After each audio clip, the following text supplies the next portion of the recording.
Special guest in conversation this week. Do you know, I bought this album before I knew he was coming in. I actually have paid good money, and so I should. Seriously, I saw it and I thought, I ordered it, and it arrived, and I went, I can't wait. You know why? Because it has one track on here, apart from all the other ones, but there's one in particular, and I thought, I wonder if that's the song that I know. But we'll come round to that. We'll talk Midnight Sun and everything else with the man himself. Alexander Armstrong, you are most welcome. How lovely to be here, Steve. Thank you. I did seriously buy it. Did you? It's not a free. It's not a free. I bought. I didn't think it was possible for you to go any higher in my estimation. Look at that. Look at this. I said, and do you know which track I bought it for?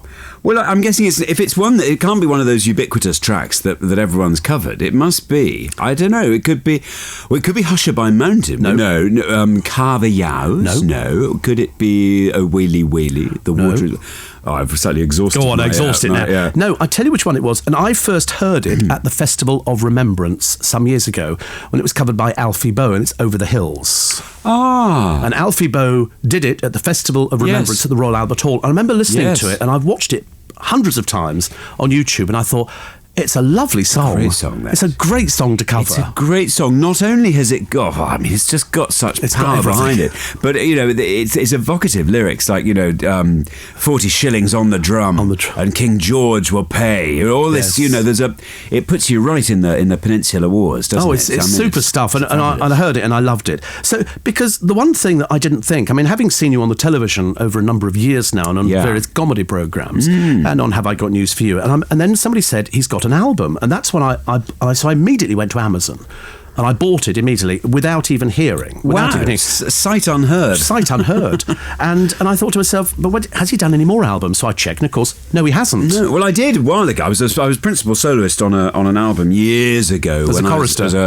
Yes, exactly. But as a choral scholar, age 22. Oh, wow. So, I have recorded as a soloist before, but that was as part of a larger group. But it's something I've always wanted to go back to doing. I kind of waited. Do you know, I was going to say, if I wanted to sound like I was stroking my chin, or possibly a white cat, or both, I could say I was just waiting till the moment came. Exactly. But it wasn't. I was just waiting for someone to ask me, really. Because I've always I love singing. I used to sing in a choir, as most little boys did when they went to school. If you got in the choir, you get to get out of classes early, get to wear a cassock and surplice, and I was quite happy. Rough? Did you stretch? Most of us were a bit rough, but I didn't like to comment on the other boys. No, I was sort of lucky. We did have the rough as well, and occasionally, if you were privileged, you got to hold the cross at the beginning as you did processional. There you are. So we did all the Te Deums and we did everything else, even though we didn't know what we were singing. I know, but I think it's just a fabulous immersion. I think in so many things, in liturgy as well as in wonderful music. You never get to know music as well as when you're singing it, and it opens the door on so many things that I think other people might be a bit scared of. Actually, I think it's classical music, particularly. Well, you're number one in the charts. Honestly, to be honest with you, I thought it's sickening, isn't it? It's sickening, ladies and gentlemen, that Alexander could be so successful so young. So young, I know. Just fresh out of shorts. So 40 years since you were singing choir. 40, I'm only 45. So no, I started as a choir boy. Did you start? Aged probably about 7 or 8, I think. 8.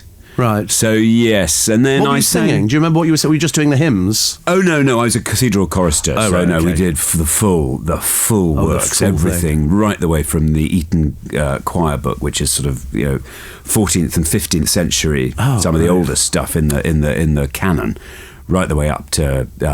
Kenneth Layton used to write. He's a wonderful Edinburgh-based composer, sadly no longer with us, but he used to write wonderful things for our choir there. So we would sing things that were just hot off the nib. And so pretty much everything. And I did all the way through. And I was a choral scholar at school, and then a choral scholar at Cambridge as well. So singing was right at the front and centre in my life, really. And you got to do all the descant parts as well. As a boy treble, I did. Yeah. I love the descant. I still sing them now. Whenever I'm watching people singing all the carols, I still do the descant automatically. Do you falset it then? I wish I could anymore. I used to play in a brass band as well, so I used to get the descant pieces for the flugelhorn.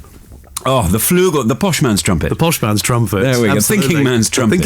I used to take it home and religiously clean it with the brasso. Very good. I used to love it. I couldn't read music, but I enjoyed playing music, and I enjoyed the whole concept of choral and listening to sort of kids now. You know how hard they work at these schools. Oh, absolutely. So somebody comes to you and they go, I mean, after you've done all these other things, and I'll talk to you about Chasing the Midnight Sun in a moment as well, and how cold you can get, ladies and gentlemen, without actually dying.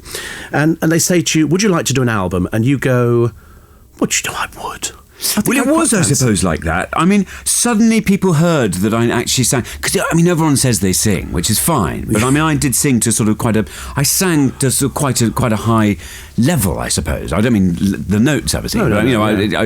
So I took this quite a long way. I was quite, I had always sort of hoped that one day I'd get another crack at it. Because, you leave something that you've been working on for most of nearly all of your life. Yes. It's a very sad parting of ways at that point. Well, I guess from here on in I can just do the odd bit here and there. Armstrong and Miller, we used to sneak some music into that, which was always nice.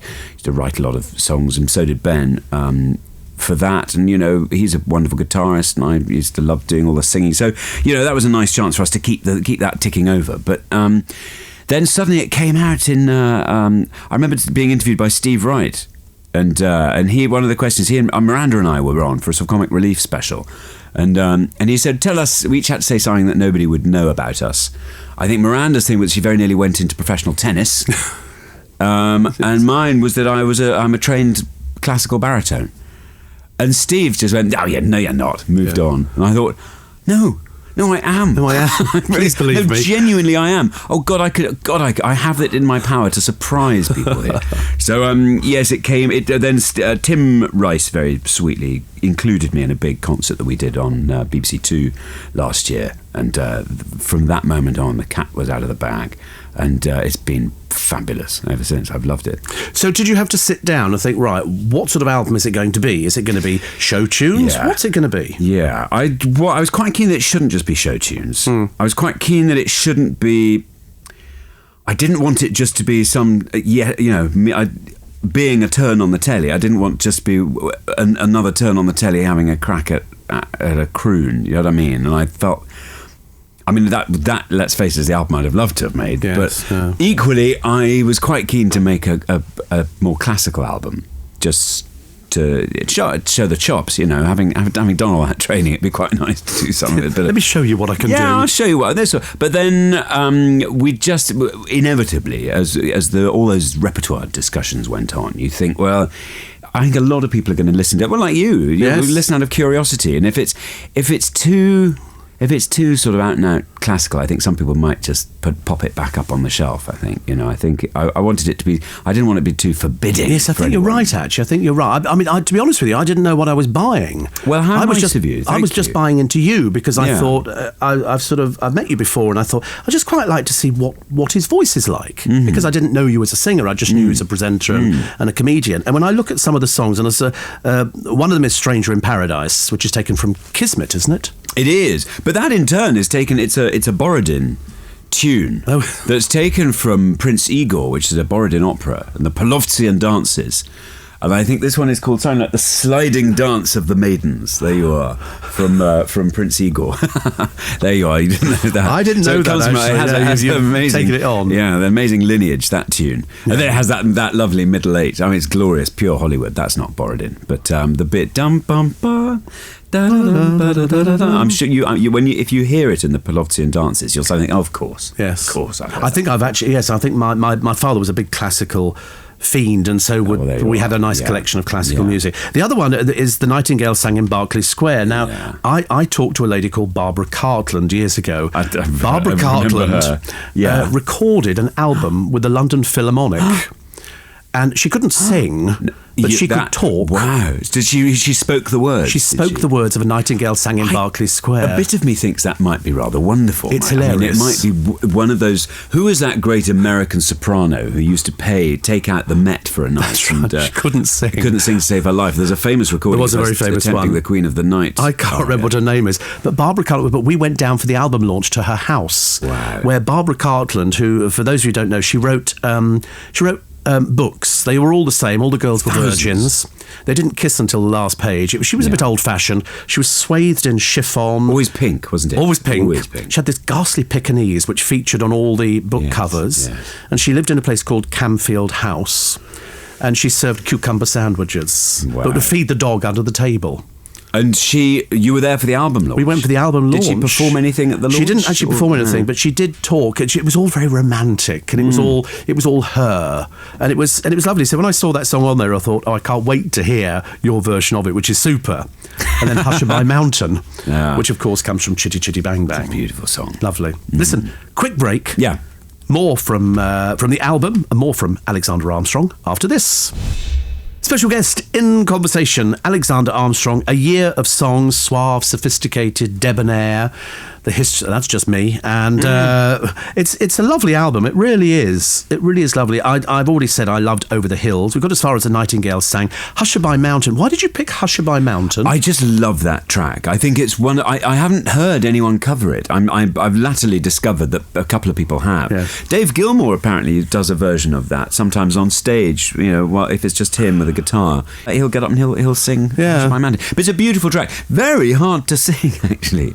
I realised that Dick Van Dyke, an underrated singer, I think. Yes. I mean, actually, he gives it good welly on. Yes. And still going. Still going, believe it or not. Still going. I've heard all sorts of tales about the filming of various Dick Van Dyke movies. He always said he couldn't actually dance.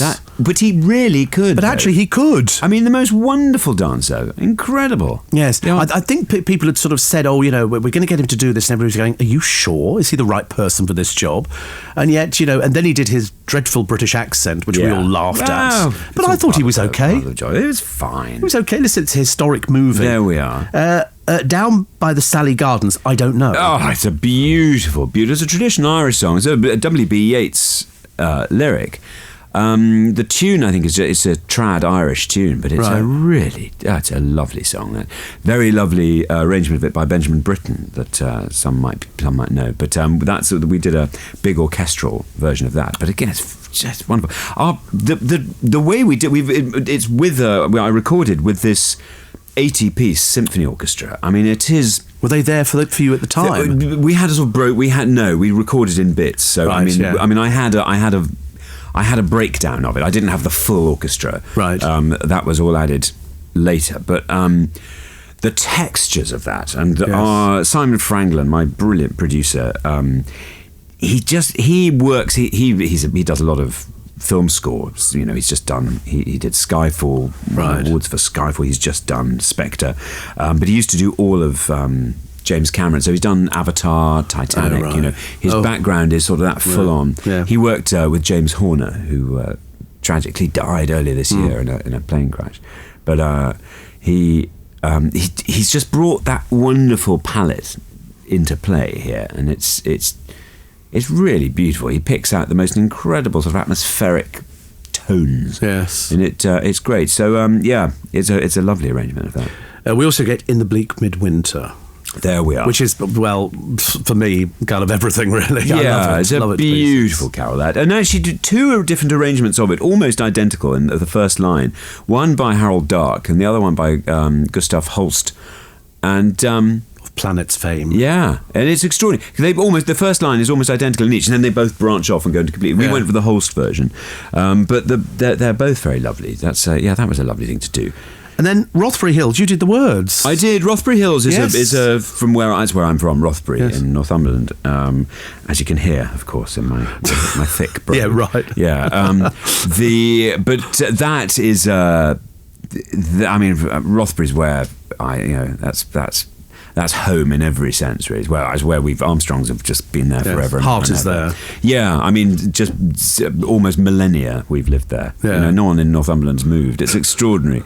MacDonald Fraser, the guy who wrote all those wonderful Flashman books, did a book called The Steel Bonnets, all about the border reivers, where all the Fenwick, where all the families of the borders lived. And there's a map of all the names, Fenwick, which is my grandparents, Armstrong, Crozier, Nixon, Carr. They're all names, and there's a map showing where they used to live in the sort of 13th, 14th centuries. They all live exactly the same place. Because you've also got Fenwick in your name as well. Yeah, that's right. Yeah, I wonder where it came from. I didn't know, actually. Yeah, no, it's another Northumbrian name. So yeah, we've been there forever and ever. And Rothbury Hills is the sort of it's just Rothbury's a beautiful, beautiful place, and it's a beautiful tune. And I wanted it on there. So there wasn't a lyric to it, so I thought I'd better quickly pen one. Pen something very quickly. So there you have the album, a year of songs. I mean, and he's also going on tour. He isn't content to just going into the studio and producing the album. They've shoved you out on tour as well. We're doing it's not a massive tour. We're doing a little mini tour. 10 dates, but I mean all around, up to Liverpool, Manchester, Edinburgh, Newcastle, down to Bristol, Guildford. I mean, it's in London. We're coming into the Palladium. We're doing a night at the Palladium in January. I think it's the 25th. I think is we're in London. Yeah, I shall have a check. And it's just wonderful. I've got a 9-piece band, which is going to be a dream. Fabulous music. You've got to go out there and sing. I'm longing to. Really? I'm begging to now. Yeah, I know. Really looking forward to that. I'm just checking actually all the dates. It starts on the 17th of January. 17th of Jan. Yeah, 17th. What night's the London one? The Palladium is Friday 22nd. 22nd, yes, at the Palladium. And you can get tickets from Ticketmaster and alexanderarmstrong.org as well. There we are. So, of course, everybody knows you from Pointless, which is still going. It's still managing to pull the audience. It just works brilliantly, doesn't it? We just love doing it, and I think that's the trick. Is it easy? It has got easier as we've nearly 1,000 shows in. We've learned roughly what we're doing. We're still a bit useless, but the nice thing is people quite like the bits where we're a bit useless. I mean, Richard and we're not natural born game show hosts. And I think there's an art to games, but this is. I don't see this as a game show. It's not really. No, it's not really. But it has a game show is Brucey. Well, exactly. It's very professional, very polished, done with enormous aplomb. And I'm afraid Richard and I just, we don't perhaps come quite up to that high standard. But we get away with it, and we love making it, and people like watching it. Yes. So had you met before? Yeah, I've known him half my life. Oh, right, okay. We were at university together. But always working together is difficult, isn't it? You have to strike the happy balance when there's two of you. It's very hard, and it's very hard to work with somebody. I've never worked with someone that hard and remain that good friends with them. I mean, obviously what I mean is remain good friends the whole way through the journey.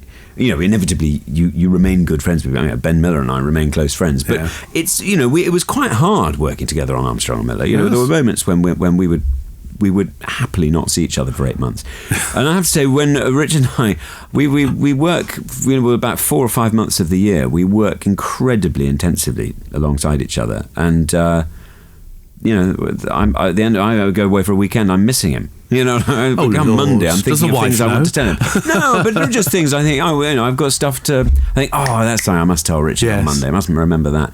It's just it's a very, very nice, easy professional relationship. And I think that's why it works. It comes over like that on the television. It has to, because sometimes you watch people doing it and people are fighting for their own space. Yeah, it's very easy to go. I think I'm the actual main person in this. Yeah, whereas in fact it's divided quite nicely. Yeah, no, he can have all the space. Yes, he can have as much space. Of course, he gets to sit down throughout the whole thing. Better use of it, though. Oh, Nigel, it's terrible, really. And then, of course, in between that, we had Have I Got News for You? And then you did that fabulous series about the land, following the midnight sun. Yes, going out inside the around Arctic Circle. That was a lovely thing to be able to do. It's freezing. It's definitely that. I went. Where did you go? We went to Kittila.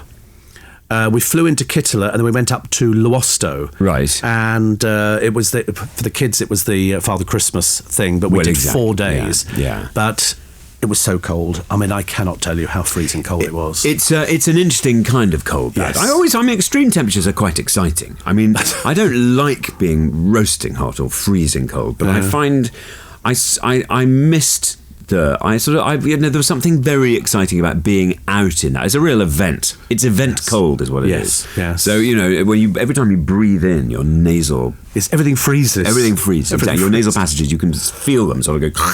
Yes. And... they're just various things you have to get used to. But seeing things in that temperature, I mean, things look so magnificent. Yes. You're just looking at snow, looking at different landscapes, but also how the ice has formed on various things. Just watch this wonderland you walk around I thought it was watch fantastic. How it changes. The snow you can't well. compact because it's so cold. Yeah. It becomes like washing powder. Yeah. We had the Aurora Borealis, so I remember standing outside. Right, you saw that. Oh, and going this. I was on the phone to a friend of mine going, you won't believe what seriously. I thought the life out there was so simple. The people who live there seem to have, they don't seem to want for much. Well, it depends. In different parts of the Arctic, they have different approaches to it. But in Greenland, for example, they were just the loveliest people, and they lived in little villages. They lived it was pretty hand to mouth existence. Yes. They support themselves from what they catch. That's their life. Then you go round to Alaska, and obviously it's a very different kettle of fish, because they're right at the end of a huge, great sort of first world supply chain where everything just thunders up and down the highways on massive trucks, so they've got everything they like. It doesn't really matter what nature's up to. They'll get their pizzas and KFC delivered. I just thought it was so pretty. It was just, at one point we stood on the edge of an emerald mine, and we looked out, and it was like Jurassic Park but dusted with snow. Yeah. It was but nobody moved. I didn't see anything. There was nothing at all. Very out there. sparsely populated. That's another thing. Yeah, getting used to that. Too cold. Actually, funnily enough, the day I landed back at the end of March, 1st of April. I landed back here, having been away for 2 months, and the journey back from Heathrow, I just drank in the green. Because I hadn't seen colours. Yes. That's the thing. Yes. And actually, even being up in Greenland, funny enough, I remember seeing their traditional dress. They have all these sort of extraordinary, bit like a ruff, really, made out of coloured mother of pearl, in really bright, garish colours. And, you see that in pictures in a geography textbook, and you think, that's a bit much. See it up there, and your eyes just fix on the colour, and you do drink it in and think, look at these bright colours. It's extraordinary how tiny little things really please you in those circumstances. But also, they're all wearing it, whereas here it would be seen as a novelty outfit. Yes, over there, exactly. That's what they wear. Absolutely, yeah. When we went over into Luosto, there were reindeer everywhere because they're all running wild. Then they herd them all in. Then they start culling, so we had reindeer stew. We had to sort of get over the kids the fact it wasn't really Rudolph, but it might have been a friend. Call them caribou, much easier. Caribou, so much easier, and so much smaller than I imagined. I thought they'd be enormous, but they're small, and it was just simple. They carved blocks of ice and put candles in them. I just thought it was wonderful. It's wonderful. a wonderful place. I mean, it is. I'm longing to go back. I mean, we had to get right the way around in 2 months, so we didn't have a great deal of time to hang that's about. fast. So a whole encyclopedia of places I want to go and visit again and take like family. Where would you like to go to? I would Norway. I really want to visit Norway extensively. Iceland, the north of Iceland, I didn't visit nearly enough, and I really would love to explore more there. I think when the kids are older, or perhaps my wife, back to Greenland, the west coast of Greenland was just extraordinary. I mean, really exciting. So lots up there to explore. Nice to know that, it doesn't matter what age you are, there's still things that can excite you. Yes. In the meantime, though, you have a tour to look forward to. I do. And have you started rehearsals? Well, we have really. I mean, we're about halfway through. Yeah, I think the repertoire is probably about half covered. Good. But we start in anger in January. In Liverpool. And as I say, details on ticketmaster.co.uk. Alexander Armstrong's album is A Year of Songs. It's a super album, it really is. Lovely to see you. Thank you very much. Thank you so much. Lovely to talk to you. Now I go to, literary festivals, and I get these middle-aged people coming up to me and saying, Michael, last time I saw you made me muck out a calf shed. And I was 9, and they're there with their own little